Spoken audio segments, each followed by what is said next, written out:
Hi and welcome back to my channel. If you're new here, my name is Ashlyn. I'm a stay-at-home mom to my two kids. We are in a very frugal season of life right now as my husband is finishing school and we are saving for our first home. So I make lots of personal finance and budgeting content like this. If that sounds like something you would be interested in, I would love it if you would subscribe and join me here on this channel. With that out of the way, let's jump into our June budget. Alright, so I'm still trying to figure out what paychecks look like now that my husband is doing different hours at both of his jobs. So I am going to be a little bit more conservative because they were a little smaller on some of them this month than I was planning on. So we'll start with $1,100 for the first one, $1,300 for the second one, and then from his internship I will do $300 from the first one and $500 from the second one.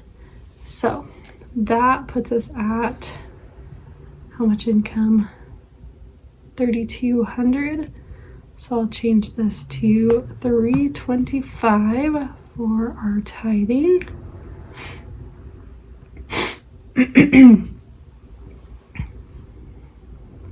We will come back to our savings.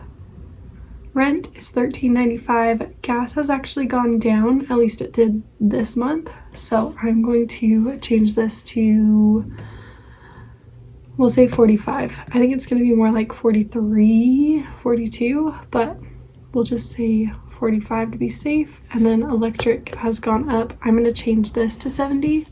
I don't think it will be quite that high either, so we'll just see where it ends up at. Then for gas, I'm going to leave it at 300. I will leave our maintenance at 50 and then our car insurance at 136.75. Should be the same. Groceries we'll leave at 300. Diapers, I'm gonna change this to 55. Our phones, 40. Fun money, I'm gonna bring this down. We still haven't gotten to my husband's birthday dinner, so I'm gonna move that to June. So that money, we'll say like $65. Miscellaneous is 75. Birthdays, I'm gonna do 30. Dance, we actually are done with dance, so we'll take that out.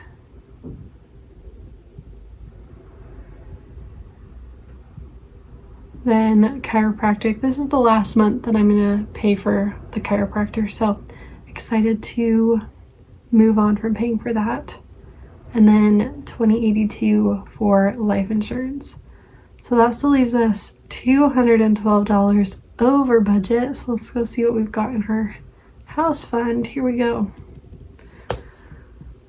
Take that out, $49.70. Okay, so let's see.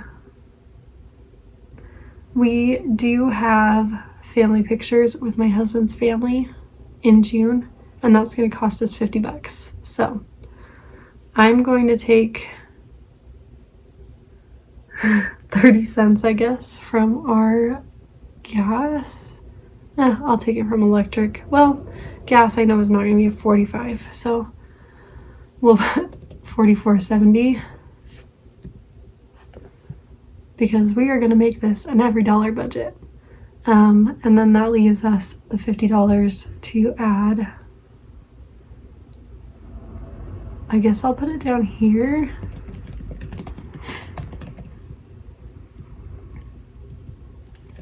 $50. And that makes it an EveryDollar budget. With that though, we won't be contributing anything to our house fund this month, which is, if those paychecks are small, like I think some of them may be, then that's what it's just going to be for June, and we'll see what we can do in July. But I'm hoping that they will actually be up a little bit, just because he is getting all the hours in and he is seeing more clients at his internship, so hopefully those numbers will be a little bit higher, but we will see kind of where that comes out to as the month goes on. I am somebody who really struggles with not knowing like exactly how much money is going to come in, just because I'm a planner. I like to see how much we'll be able to save each month, and a 0 is not a great number for us to be saving. So this is not the ideal situation for me. I'm trying to be like a little bit relaxed about the fact that we're not saving right now. We haven't been saving much this whole year. And that's kind of just how the year is going to go. We are finishing up my husband's master's degree. We moved to this new home. It's a little bit more expensive. It takes up more of our income, and he is not making more. In some cases, he's making less. So it's just going to be kind of how it is this year. We're meeting all of our bills and everything, so we're fine there. It's just we're not making progress, and sometimes that can be really frustrating. I don't really know where I'm going with that, but I'm just trying to remind myself that next year we'll be done with school. He'll be making more money as he's like actually in his career, so like we will make progress. It just feels like we're a little stuck in the mud right now. That's okay, we will get there. That is what my June budget is looking like for next month. If you haven't created your June budget, go ahead and jump on that right now so that you are prepared to have a solid month next month. That's all I've got for this video. If you liked it, please make sure to give it a thumbs up. It is a big help to my channel. And if you're not already, I would love it if you would subscribe and join us here. And I will see you again next week for another video. Bye! Check it out.